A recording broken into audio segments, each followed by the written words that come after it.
The last time, well, I've seen a picture of yourself and Jim Clark. I think it was 65, Yep. standing outside someplace on sleepers, watching the guys racing around here.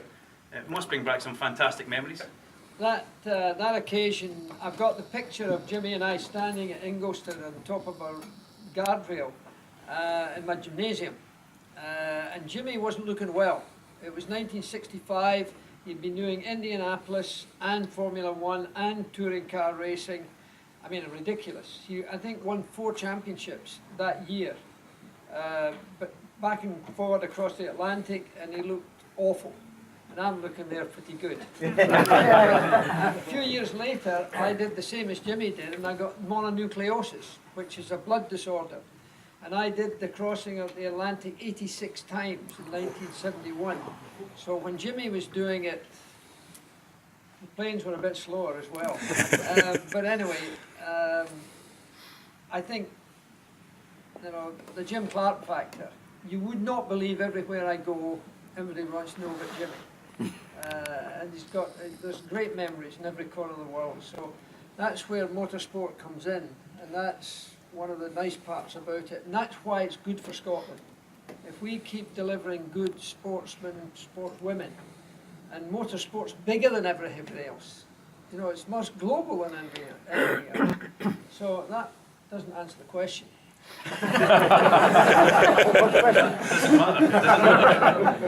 There was always going to be a good few Jim Clark questions coming at you. We're all Jim Clark fans. I know, Gordon, yourself, you've got a Jim Clark replica helmet, you know, double touring car champion.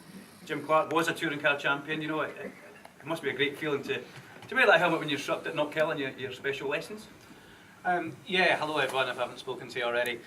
Yeah, I mean, Jimmy, what an inspiration, and you know, as Jackie said, he did touring cars in '65 and won the British Touring Car Championship with a Lotus Cortina.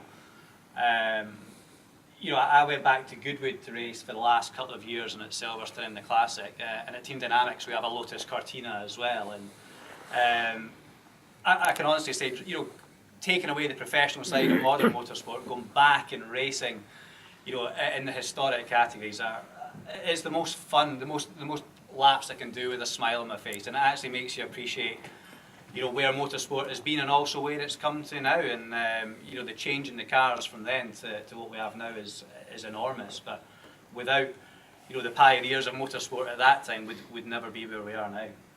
Rory, just to let you know, we're talking about stuff when it was black and white, okay? It's quite a while ago. Rory Skinner, ladies and gentlemen, a star of the future. And also a star of now, should say that. Rory started his racing career when he was, I think, round about, Dad? 6 years old, so that looks like it was about 4 years ago. Now currently racing in Spain in the Junior Moto3 World Championship. But how important was your early stuff that you done, Rory, your metro kit and your racing for the SECU at Knockhill Racing Circuit? Yeah, I mean, racing on the metro kits and then coming up to Knockhill, it's played a vital part of my career.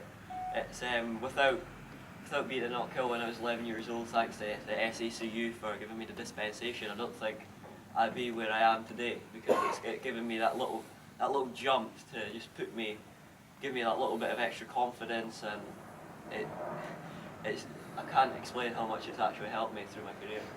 Now the Spanish Moto3 Championship, the Junior World Championship, if you don't know, guys, it's basically a step down from Grand Prix for the Moto3. It's a very, very hot championship.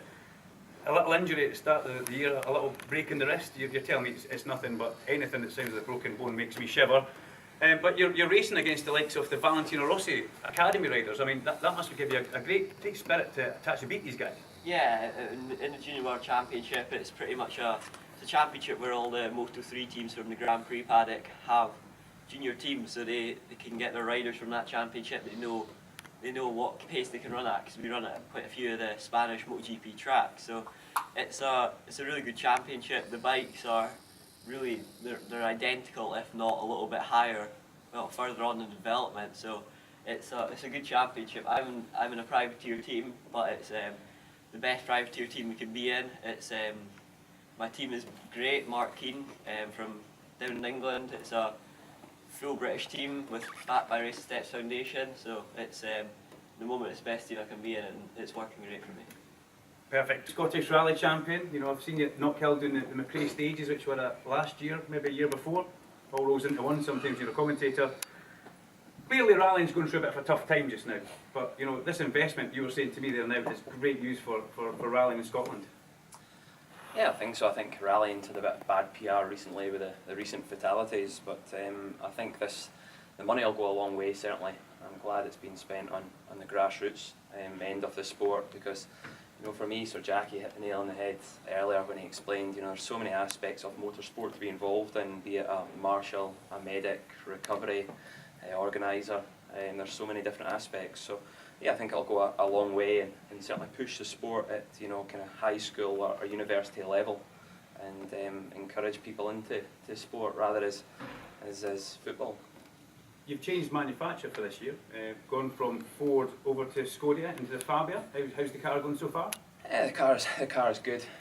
Yeah, British Championship this year in a Skoda Fabia R5. So it's been a difficult start with the change of car, change of team, and the recent event a driver error. But on the whole, it's looking good. I'm enjoying it. Driver error, son?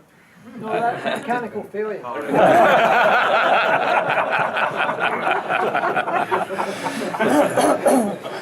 So, and a recent mechanical failure. We've sat Gordon next to Rory, because if you watch the British touring cars at the weekend, you see Gordon Shedden was trying to bridge the gap between 4 wheels and 2 wheels at one point. He was trying to actually do the 3 wheels, but Thruxton was extremely eventful for the whole Honda Dynamics camp, Gordon. But yourself, there was a couple of unlucky bounces there, wasn't there? To say. Yeah. You know, touring car racing is as popular as ever. You know, full grids, 32 cars. It's just unfortunate that I've got 31 other lunatics trying to take me off. You know, if I can stay out of their way, then you know, I'm sure we'll be in the hunt as the year goes on. And your teammate Matt, he was involved in the wars as well. How was he? Well, yeah. So Matt Neal, my teammate, managed to suitably cause enough chaos in the first race to take about 5 cars out. Including me as his teammate, so you can imagine that it was a little bit frosty as the races went on. But yeah, you know, we all move on. We know we're in a good place as the season goes on, and you know, it would be great. You know, for me, in touring cars, obviously Jimmy won touring car championship. John Cleland has won 2 touring car championships, which is who I grew up supporting. You know, I've got 2. It would be incredibly special to try and get a 3rd one and kind of reach that height. I wish you good luck with that one, Gordon. It should be a pretty good year for watching touring cars, that's for sure.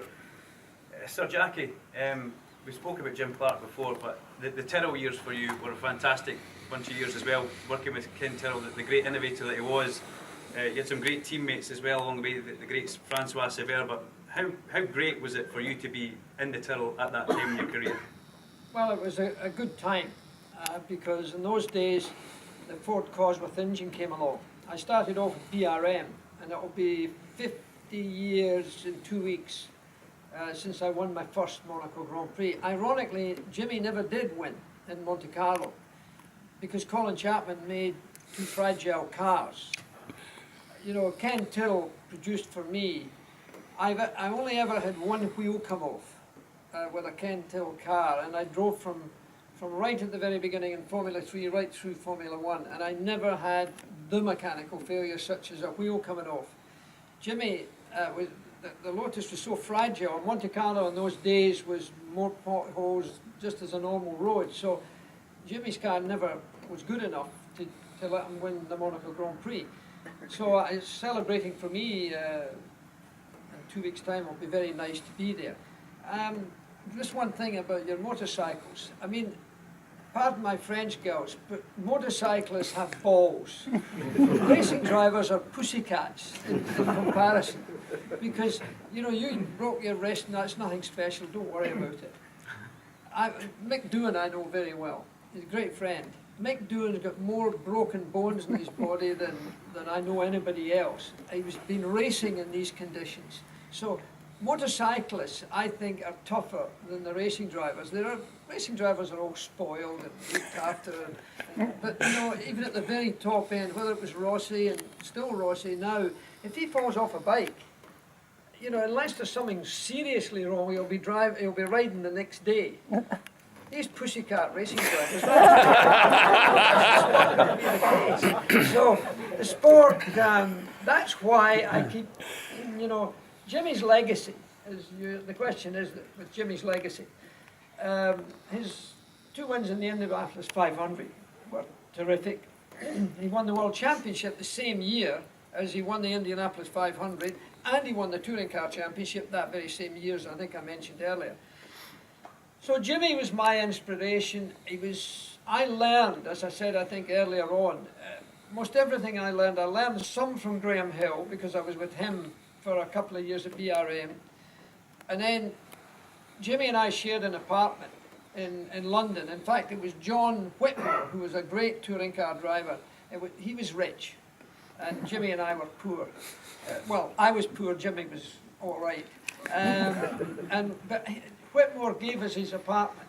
So we shared that apartment for, I don't know, three years, maybe 4 years. I learned so much from Jim Clark. That's, you know, I don't care whether it's bikes or whether it's cars, you've got to be smooth. You can't bully a car. If you bully a car, bullies are bad. You're smooth with a car. There was nobody smoother than Jim Clark. I liked driving smoothly because I knew that that was his success. So I learned how to do that. And the next one along who did that was Alain Prost, who did it better than Senna. Just doing it smoothly and cleanly, no heroics, but going quickly. And if you see the POV cameras, and they have in racing cars now, just watch the ones that are smooth and clean and are not constantly working the wheel. So Jim Clark taught me that. And he taught me how to save my money too. Good Scottish trait, because you can get carried away. You know, the money's big. If I were racing today, I'd be earning at least 50 million with the commercial relationships that we have. So motorsport and Formula One at the very top is huge. And Jimmy was making a lot of money at the time for that, and so was I at that time. But it's nothing like the money today, but it was big money in our day. So it has a lot of dimensions, and that's why I think everybody who's here today, I think, can help enormously in Scotland. I think with the government's involvement, by the way, but I think we have to get more than Sport Scotland. We have to get the Tourism Scotland. We have to get to the First Minister. Because if we could upgrade the facilities we have, people would come from all over the world to come to Scotland, because they would go fishing afterwards, or they'd go to the Western Highlands, or they would do all the things that they would like to do that they can't do in other countries.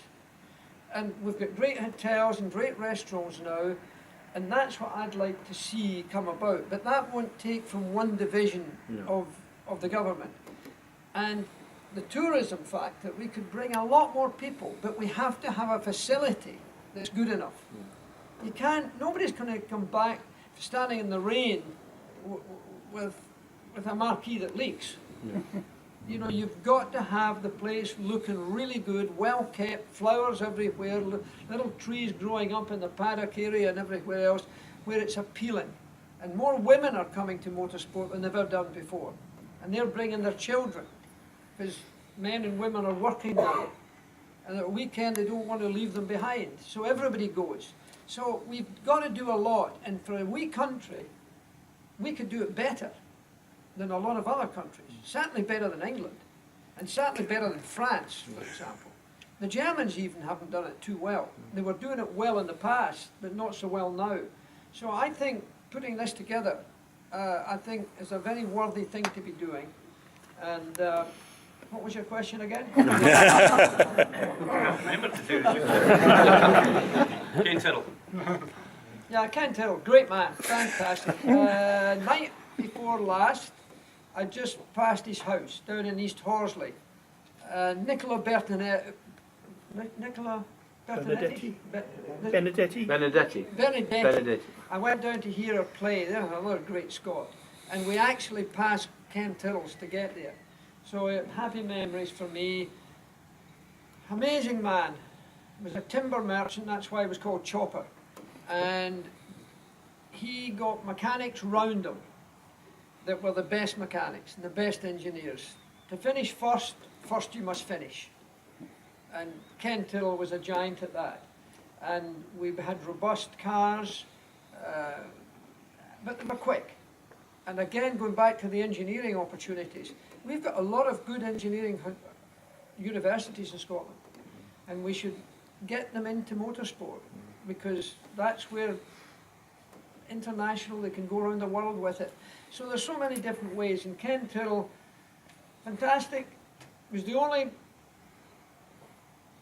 team principal that had all his mechanics on a pension scheme and a health insurance scheme, way back then. And you know, today he's the best example of such a person. So I was so lucky to have a relationship, first of all with BRM, along with Graham Hill, who taught me a lot, and then Jim Clark, and then Ken Tyrrell. I couldn't have had a better foundation for my motor racing career. So, and he was more responsible than anyone else, because he brought me all 3 of my world championships. So you can't do better than that. Very lucky. Thank you, Jackie. Dad and lad shuffled around Scotland doing karting before you went into racing with the Scottish Motor Racing Club and XR2s, but how important were those early years for you in karting before you went onto the big circuits?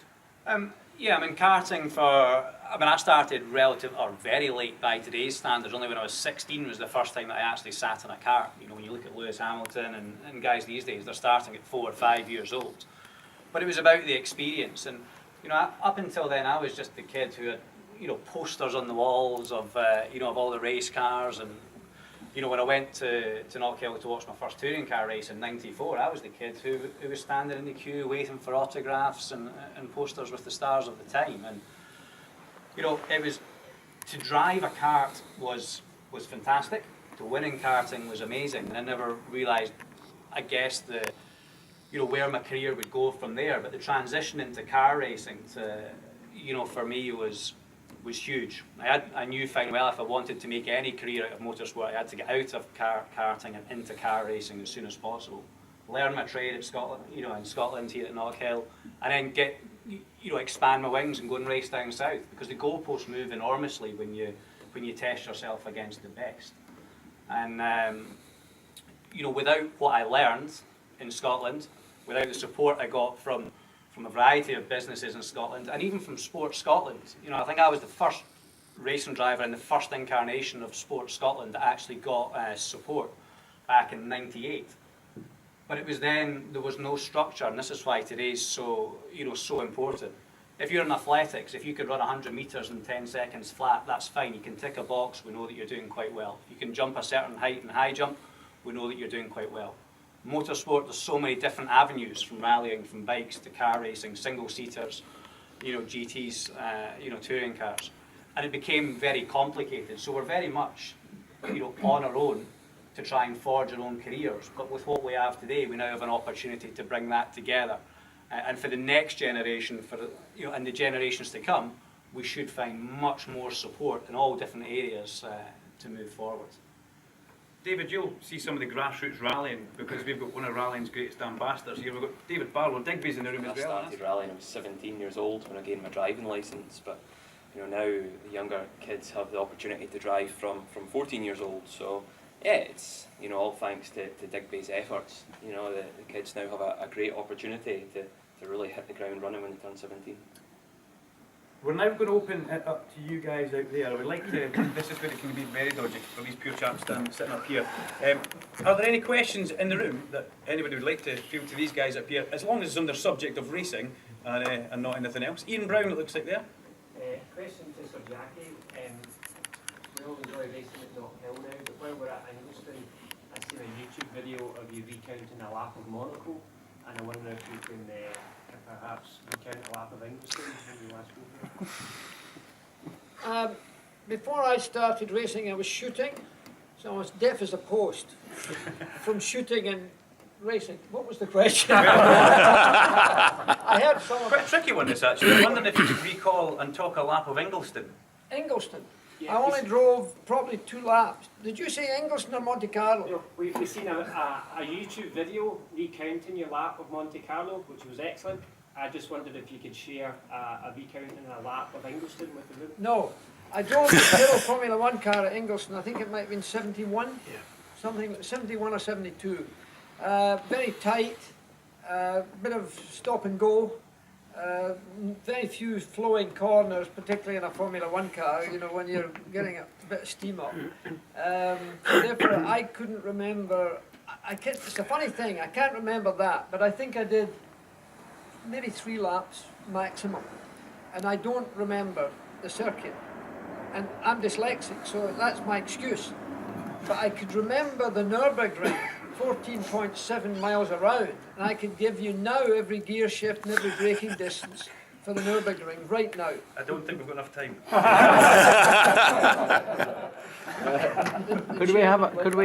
Could he recount a lap of Charter Hall in the Marcos? Ah, yeah, that was easy. Charter Hall was good, main straight very long, top of the main straight, a right-hand medium speed corner, and then down to Kames Curve, I think it was, fast left-hander, and driving the Marcus, it was so bumpy. The Marcus was a wooden car, laminated plywood, by Costin, terrific little car, with a 1000cc Ford engine in it, and going around Kames Curve, this is laminated plywood the thing's made of, and it was fairly bumpy. The battery fell out the bottom of the car and disappeared in the distance because I was still keeping the revs up, so therefore we did without the battery. What was the one at the bottom of the, after Kames there was a right-hander, then a left-hander, Toff's turn I think was at the one at the end of the straight. So I can remember that was a second gear corner. But these are happy memories. Yeah, on you go. I was the fire marshal at the start when you drove at Ingleton. You fluffed the start. You stopped on the back straight to do a demonstration start twice, and did a further 2 laps, and including those stops, you broke the lap record each time. This was with the Tyrrell here? Yes, it was. Oh yeah, well. I was the guy looking like Gary Glitter in the silver suit. It's dangerous, isn't it?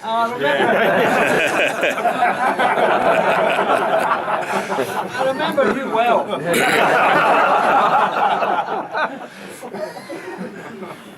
Yes. So Jackie, you talked there about Ken, and we all much appreciated what he did. What do you think Ken learned from his years trying to run the Matra? Trying to run. Run the Matra. Oh well, the Matra built in just outside Paris, and they were building aerospace stuff. They were building the Exocet missile at that time. The quality of the build of the Matra was better than the quality of any car on the grid at that time. You know, you get a lot of torque and you get a lot of compliance. What you don't need is compliance. That's the thing that comes and you don't know where to have it. It was so well built, the Matra, but without Ken's thoroughness and without, it was all, New Zealander was my #1 mechanic. Unfortunately, my second mechanic was English, and then there was another Aussie, because a whole lot of the Commonwealth came over, and a huge number of very good Australians and particularly New Zealanders came as mechanics. So that team at that time, it was a beautiful car to drive, and we won the World Championship quite early on. And Ken was never excited when you won a race. He always did that after a race. It was, right, come on, move the stuff. It wasn't a question of, I only had a well done once from Ken Tyrrell. My entire career with Ken Tyrrell. I won the Monaco Grand Prix in '71 with only 2 brakes, the 2 front brakes. The balance bar broke in the warm-up lap, so only front wheel braking. We won the race. The first time and the last time he said, really well done. So he was pretty dour for an Englishman. Oh, Digby. Question for Rory. I don't know if people here understand, but when you work with young people, it's totally different to working with, well, old people. Your rallying normally starts at 17. And one of the big challenges I had discovered was that you go back and you're encouraging this youngster to rally and looking in the parents' eyes to know they're going to fund it. But how did you get on? This can be quite an intrusion into your young life. You know, you're learning, you're growing up and all that sort of thing. Not only your life, but your family's life. How did that go with you? How did you cope with that? Yeah, well, I mean, ever since I started racing, my mum and dad would tell me if I didn't do well at school, I wouldn't get to go and race. So, kind of always followed those rules since. And now, since I've been going to Spain, racing in the Red Bull MotoGP Rookies Cup and the Junior World Championship, it's kind of, the rules still apply, but it's kind of getting more difficult because I'm away sometimes for a week, leaving on a Wednesday and coming back on a Monday. So now that I'm going into going to fourth year, it's going to be one of the hardest years probably of my life because I've got the exams at the end of next year. So it's going to be difficult, but I'm going to try my best when I come back to keep on top of my schoolwork. Maybe stay at school a couple of nights and just catch up with work and get ahead with the work. So like maybe 2 steps ahead when I go away, and then when I come back, I'm back in the same as everybody else, and then kind of go from there. So. Very good. Have you ever had a trials bike? Never have. I'm quite clever. I've ridden a motorcycle. What was that great American? Randy somebody? Randy Mamola. Randy Manola. No. Mamola. Aye. Mamola. I rode his bike. I was doing commentary for American television, and they said to Jackie, we'll do the opening with you riding the bike. I had never ridden a bike properly in my life. And I got into this thing on the paddock. And sure enough, off we went, and I said, right, I would do this thing. Suddenly the damn thing goes up in one wheel at the back. As biggest fright I've ever had. I was never allowed to have a bike from my mum and dad, because they thought it was too dangerous. I've never allowed Paul and Mark, my 2 sons, but they sneaked a bike into their life at one point. But motorbikes I thought were dangerous. And therefore I wasn't allowed to have one when I was younger. And I've been in the back of Bob McIntyre, who was the first man to do the 100 mile an hour around the Isle of Man. He used to take his bike up to Glencoe, and there's a long straight uphill getting into the glen. And he would go up there, and they had it all timed and everything to know whether he was ahead or behind last year's bike or next year's bike. And he got me to sit in the back, you know, and there's little or no room in a motorbike. I couldn't get there fast enough. I couldn't get off it fast enough. So, like I said earlier, I think motorcyclists have got, I don't know what you'd call them in another language, but they've got a degree of commitment that I think is way beyond us as car drivers, because they do fall off from time to time, but they seem to be able to pick themselves up and go straight back. Racing drivers at the top level are pretty precious, and they just wouldn't do that. Rally drivers, I think, are more, they have more of that other stuff than, so therefore I think that's, and the rally drivers, don't you think the rally drivers pick up more girls than the racing drivers? Obviously. Oh dear, with the reputation that guy. Should we quiz Andrew Cowan on that? Guys, a new chapter for motorsport in Scotland has definitely begun today. I'd like to thank Jackie, Gordon, Rory and David for coming up here and being a panel for us. Enjoy the rest of your day, and on behalf of everybody else who's organised today, thank you very much. Thank you.